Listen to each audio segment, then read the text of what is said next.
America the Beautiful.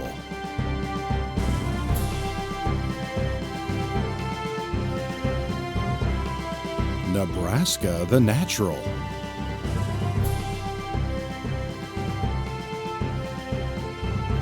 Home to today's wondrous numbers and varieties of wildlife. When European settlers first came to this country, impressive wildlife populations thrived in our waters, forests, mountains, and grasslands. It is easy to assume that wildlife has always been abundant through this nation's history. The truth is, the survival of many species became doubtful.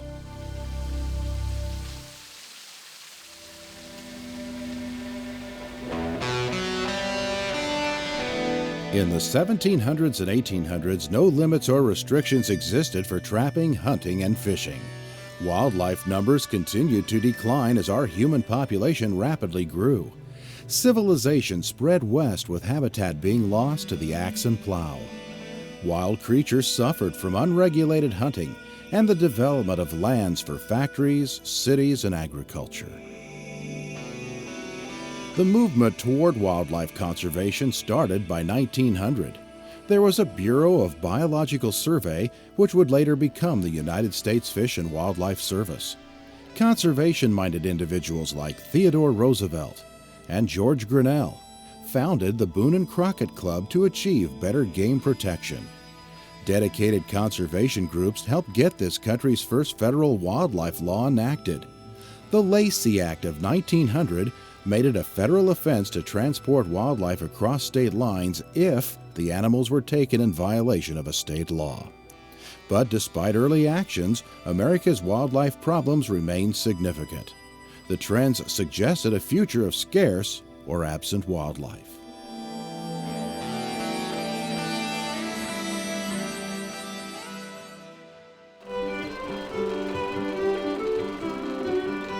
By 1900 in Nebraska, bighorn sheep, elk, and turkeys vanished. Only remnant populations of pronghorn roamed the prairie. Mule deer and white-tailed deer were thought to number no more than 100 individuals. Today, reintroduced bighorn sheep hoof the high country in our panhandle. Pronghorns streak across the landscape. Large deer and turkey populations exist statewide. What accounts for this remarkable salvation of wildlife in Nebraska and the nation? Most of the credit goes to the Pittman-Robertson Act of 1937. It is also known as the Federal Aid and Wildlife Restoration Program and is administered by the U.S. Fish and Wildlife Service. Dollars from the Pittman-Robertson Act achieved habitat goals and rebuilt animal numbers. Today, the range of some species extend beyond their original area of distribution. The father of the Pittman-Robertson Act is Carl Shoemaker of Oregon. In 1936, he worked as an investigator for a U.S. Senate Wildlife Committee. He later drafted the original bill and persuaded Senator Key Pittman of Nevada and Congressman Willis Robertson of Virginia to sponsor the legislation. The measure received approval in under 3 months. Robertson added a critical 29 words to the act. He once served with the Game Commission of Virginia and had seen the state use wildlife dollars for other needs. Robertson's amendment made the bill foolproof, meaning state governments could not legally tamper with or divert their own game protection dollars and still expect to receive federal aid in the bill.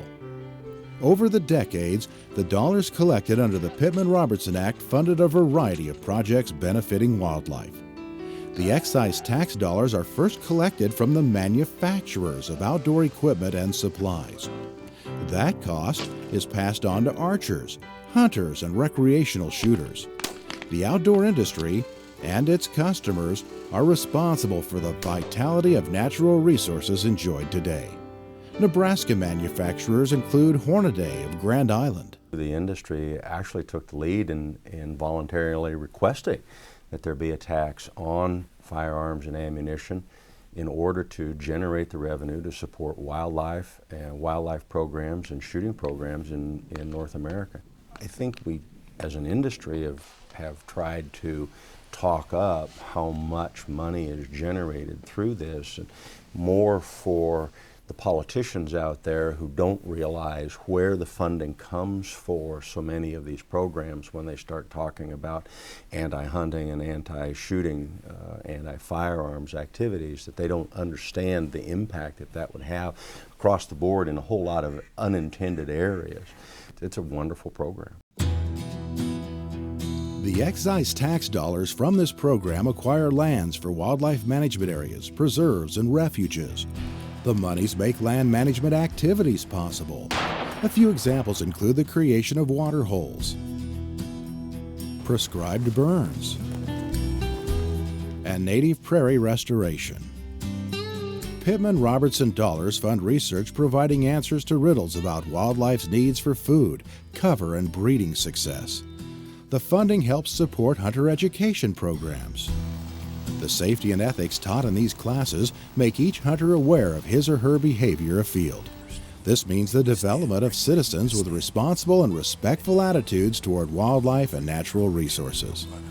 The Pittman-Robertson Act, also known as the Federal Aid and Wildlife Restoration Program, is the primary, most consistent, and reliable source of funding for wildlife management and habitat.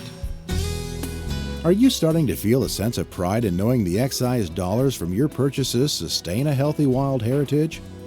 Depending on what gear you buy to enjoy the outdoors, it's possible you have never contributed a single penny toward the program. Those of you who have may not know it. The Pittman-Robertson Act is wholly financed by an excise tax on firearms and archery equipment. So hunters have always paid for and continue to invest in the vitality of our natural world. Just as wildlife once faced an uncertain future, the initial outlook for the Pittman-Robertson legislation appeared bleak. Its 1937 adoption took place when the country was in an economic depression combined with a lengthy drought. The weather destroyed wildlife habitat. People were poor, hungry, and poaching was at a peak. But hunter numbers were on the rise. The excise tax dollars on the sale of pistols, revolvers, rifles, shotguns, ammunition, and archery equipment grew to better finance wildlife management and research. Federal funding from Pittman-Robertson reimburses states up to 75% of project costs. In 1939, Nebraska's first apportionment was just under $20,500.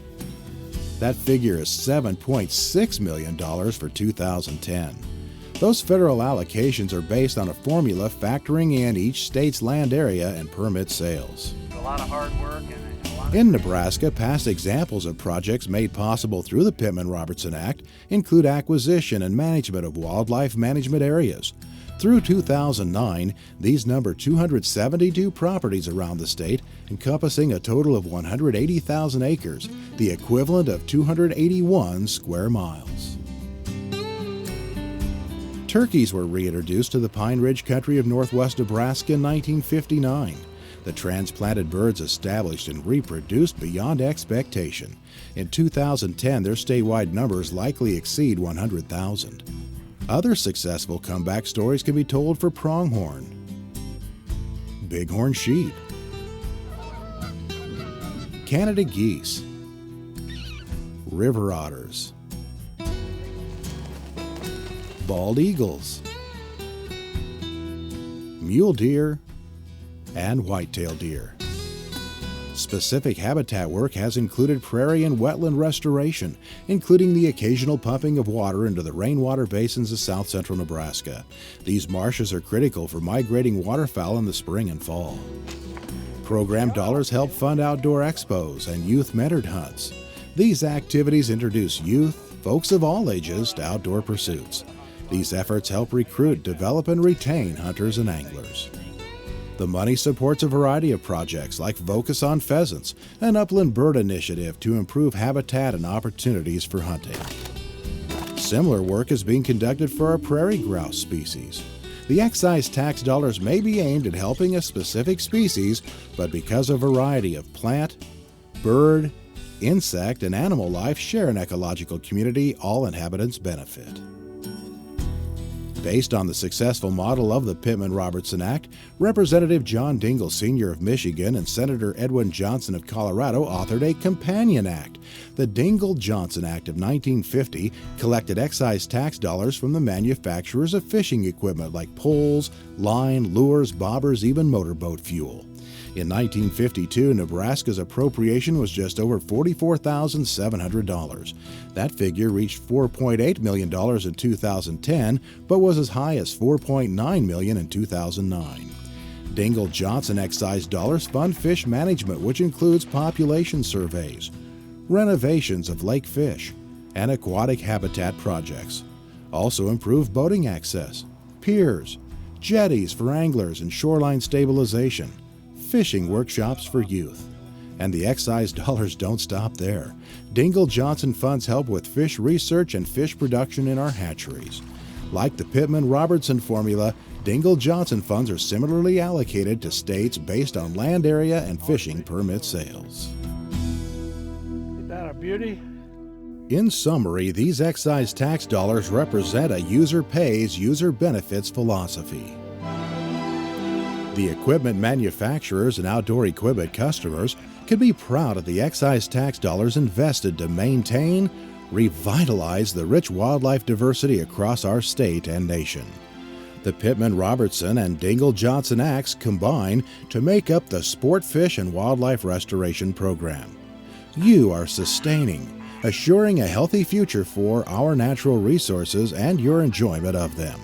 The next time you're waiting for that fish to bite, or for that pheasant to flush, or for that white-tailed deer to appear in the woods, spend a moment proudly reflecting on your role in this nation's conservation accomplishment.